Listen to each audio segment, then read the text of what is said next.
ঘরের কোনো একটা আরশোলা দৌড়াচ্ছে, আপনি হয়তো বললেন, উফ, আবার আরশোলা ধরা দরকার। কিন্তু 1 মিনিট, এই ঘৃণিত পোকাটা কি শুধু ক্ষতিই করে? না ভাই, এই আরশোলার ভিতরে লুকিয়ে আছে আল্লাহর এক আশ্চর্য কুদরত। আরশোলা এমন এক পোকা যেটা থাকে গন্ধযুক্ত ড্রেন, আবর্জনার স্তূপ বা রান্নাঘরের ফাটা জায়গায়।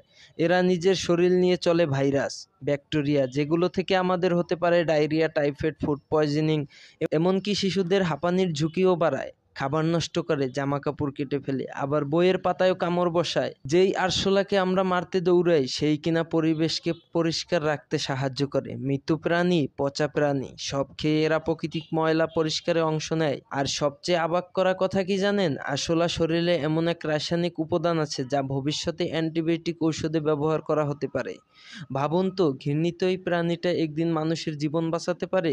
সুতরাং যেটাকে আমরা অপছন্দ করি সেটা আল্লাহর পরিকল্পনার এক অংশ, শুধু আমরা তার পিছনের রহস্যটুকু বুঝে উঠতে পারি না। আরশোলা অবশ্যই আমাদের ঘরের ক্ষতির কারণ, তাই পরিচ্ছন্নতা জরুরি, কিন্তু এর পিছনে যে আল্লাহর অসীম জ্ঞান ও কুদরত লুকিয়ে আছে তা ভুলে গেলে চলবে না। তাই ভাই ও বোনেরা, প্রতিটি সৃষ্টি আমাদের শেখায় আল্লাহর কুদরত সীমাহীন। আপনি কি জানতেন আরশোলার এই উপকারিতা? কমেন্টে জানান এবং ইসলাম ও বিজ্ঞানের মিল খুঁজে পেতে আমাদের চ্যানেলটাকে সাবস্ক্রাইব করে দিন।